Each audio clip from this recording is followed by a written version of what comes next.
BSc part third के सभी विद्यार्थियों का इनऑर्गेनिक केमिस्ट्री की ई क्लास में स्वागत है। इस पेपर फर्स्ट की सेकेंड यूनिट चल रही है। लास्ट क्लास में अपन ने ट्रांजिशन मेटल कॉम्प्लेक्स के बारे में पढ़ा था और इसके अंतर्गत ईबीटी तथा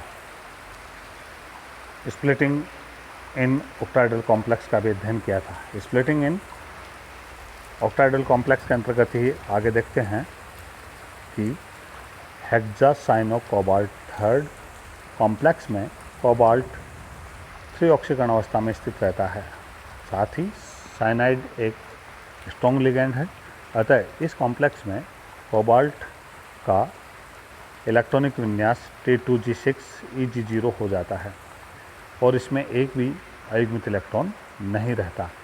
अतः यह पेयर स्पिन कॉम्प्लेक्स या लो स्पिन कॉम्प्लेक्स या इनर ऑर्बिटल कॉम्प्लेक्स कहलाता है। इसी प्रकार दूसरा ऑक्टाहेड्रल कॉम्प्लेक्स देखते हैं कोबाल्ट का ही, हेक्साफ्लोरो कोबाल्ट थर्ड आयन। इस कॉम्प्लेक्स में देखें तो कोबाल्ट 3 ऑक्सीकरण अवस्था में रहता है, लेकिन F- लिगेंड एक दुर्बल लिगेंड है। इस कारण इस कॉम्प्लेक्स में कोबाल्ट +3 आयन का इलेक्ट्रॉनिक विन्यास T2G4 हो जाता है। इसमें अयुग्मित इलेक्ट्रॉन उपस्थित रहता है और इस कारण यह हाई स्पिन कॉम्प्लेक्स या आउटर ऑर्बिटल कॉम्प्लेक्स कहलाता है। इन दोनों कॉम्प्लेक्सों के स्प्लिटिंग को इस प्रकार दर्शाते हैं जो कि दर्शाया गया है।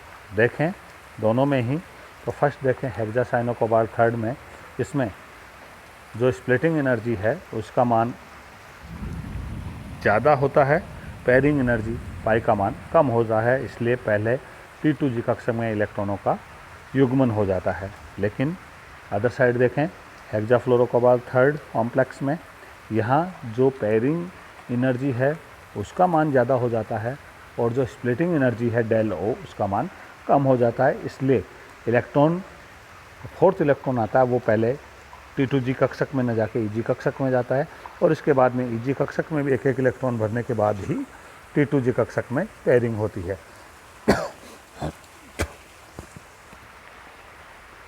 नेक्स्ट देखें, अगला उदाहरण देखें हम, तो जो D1, D2, D3, D8, D9 और D10 विन्यास है उनके ऑक्टाहेड्रल कॉम्प्लेक्सों की CFSE की गणना हम इस प्रकार करते हैं। D1, D2, D3 जो कॉम्प्लेक्स हैं विन्यास वाले, उनमें दुर्बल लिगेंड हो या प्रबल, वीक हो या स्ट्रॉन्ग, इनके कॉम्प्लेक्स की CFSE पर किसी प्रकार का प्रभाव नहीं पड़ता और CFSE का मान निम्न प्रकार ज्ञात कर लेते हैं। D1 विन्यास के लिए -0.4 डेलो, D2 विन्यास के लिए -0.8 डेलो, D3 विन्यास के लिए -1.2 डेलो। इसी प्रकार D8 विन्यास के लिए देखें तो D8 विन्यास के लिए CFSE का मान भी -1.20 + 3 पाई होता है, चाहे लिगेंड स्ट्रॉन्ग हो या वीक। इसी प्रकार D9 में और D10 में भी देखें तो इसमें D9 विन्यास में -0.6 डेलो + 4 पाई यहाँ युग्मन इलेक्ट्रॉनों की संख्या है और कितने हैं, 4 पेयर है।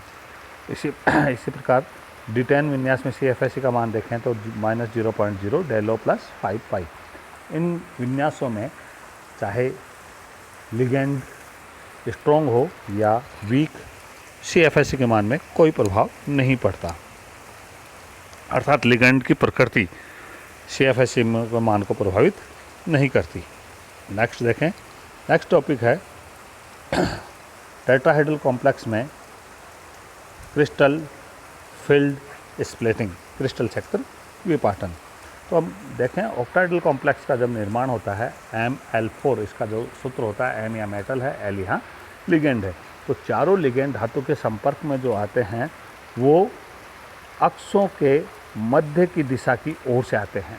ऑक्टाहेड्रल कॉम्प्लेक्स में दिशा जो अक्ष हैं उस दिशा की ओर से आते हैं, यहाँ अक्षों के मध्य की दिशा की ओर से आते हैं।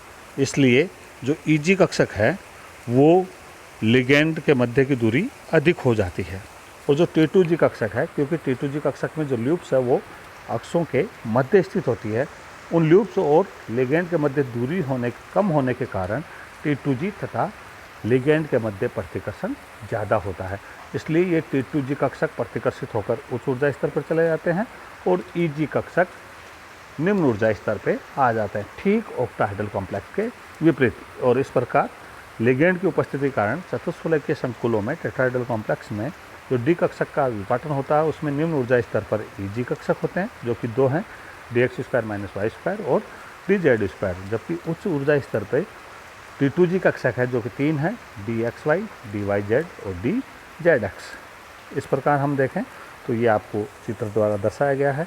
अष्टफलकीय तथा चतुष्फलकीय क्रिस्टल चक्र में विभाजन के मध्य जो संबंध है विपाटन के मध्य, वो है डेल T जो टेट्राहेड्रल कॉम्प्लेक्स की स्प्लिटिंग एनर्जी है, और डेल O जो कि ऑक्टाहेड्रल कॉम्प्लेक्स में स्प्लिटिंग एनर्जी है। दोनों के मध्य ये संबंध होता है डेल T बराबर 4/9 डेल O, जिसकी व्याख्या भी हम इस प्रकार करते हैं। हम देखते हैं फर्स्ट पॉइंट, अष्टफलकीय कॉम्प्लेक्स में धातु के साथ 6 लिगेंड्स जुड़ते हैं, जबकि टेट्राहेड्रल कॉम्प्लेक्स के साथ 4 ही लिगेंड जुड़ते हैं। अतः लिगेंडों की संख्या के कारण जो इनकी एनर्जी, विपाटन एनर्जी, स्प्लिटिंग एनर्जी में जो अनुपात होगा वो होगा 4/6 अर्थात 2/3। सेकंड देखें, अष्टफलकीय संकुलों में जब धातु के संपर्क में लिगेंड आते हैं वो अक्षों की दिशा की ओर से आते हैं, इसलिए इनके मध्य प्रतिकर्षण ज़्यादा होता है।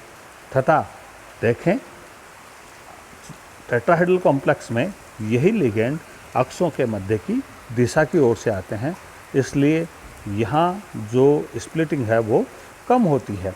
इसी कारण इन दोनों में जो दिशा के कारण जो दोनों कॉम्प्लेक्सों में स्प्लिटिंग एनर्जी में अनुपात होगा वो होता है 2/3। इस प्रकार चतुष्फलकीय संकुलों में देखें तो वो डेल T का मान अष्टफलकीय संकुलों के डेल O के मान का 4/9 भाग होता है। इसको हम डायग्राम द्वारा निम्न प्रकार दर्शाते हैं।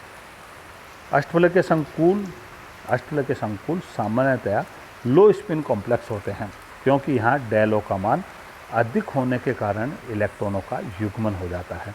जबकि हम देखें टेट्राहेड्रल कॉम्प्लेक्स में जो स्प्लिटिंग एनर्जी है डेल T, उसका मान कम होने के कारण अधिकांशतः हाई स्पिन कॉम्प्लेक्स ही बनते हैं। इसी के आधार पर हम एक क्वेश्चन हल करते हैं, क्या कारण है कि अष्टफलकीय संकुल चतुष्फलकीय संकुल की अपेक्षा आसानी से बनते हैं तथा अधिक स्थायी होते हैं। अधिक स्थायी होगा तो इजीली फॉर्मेशन होगा, क्योंकि हम देखें कि अष्टफलकीय संकुलों में मेटल के संपर्क में 6 लिगेंड आते हैं और इन 6 लिगेंडों के कारण जो प्रतिकर्षण रिपल्सन एनर्जी है उसका मान ज़्यादा है, और इसी कारण CFSC का मान भी ज़्यादा होगा, इसलिए अष्टफलकीय संकुल अधिक बनते हैं।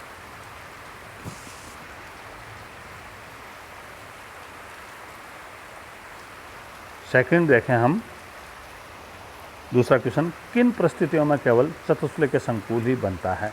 तो हम देखें अगर दुर्बल लिगेंड उपस्थित हैं तो इस स्थिति में केवल चतुष्फलकीय संकुल ही बनता है। दूसरा देखें D0, D5, D10, D1 और D6 विन्यास वाले धातु या धातु आयन ही लिगेंडों के साथ जुड़कर चतुष्फलकीय संकुल बनाते हैं जो स्थायी होते हैं। थर्ड, बड़े आकार वाले लिगेंड होते हैं, उनके साथ धातु केवल चतुष्फलकीय संकुल बनाते हैं, क्योंकि त्रिमेय स्टेरिक इफेक्ट होता है, वो प्रभाव लागू हो जाता है। अगर लिगेंडों की संख्या बढ़ती है, जैसे 6 हो जाती है, तो ऑक्टाहेड्रल कॉम्प्लेक्स कम स्थायी होता है। फोर्थ है, निम्न ऑक्सीकरण अवस्था वाले धातु आयन केवल चतुष्फलकीय संकुल ही बनाते हैं। थैंक यू, धन्यवाद। आज की क्लास में इतना ही। इसकी PDF भी आपको उपलब्ध करवा दी गई है। थैंक यू, धन्यवाद। आगे नेक्स्ट वीक में again we meet online class.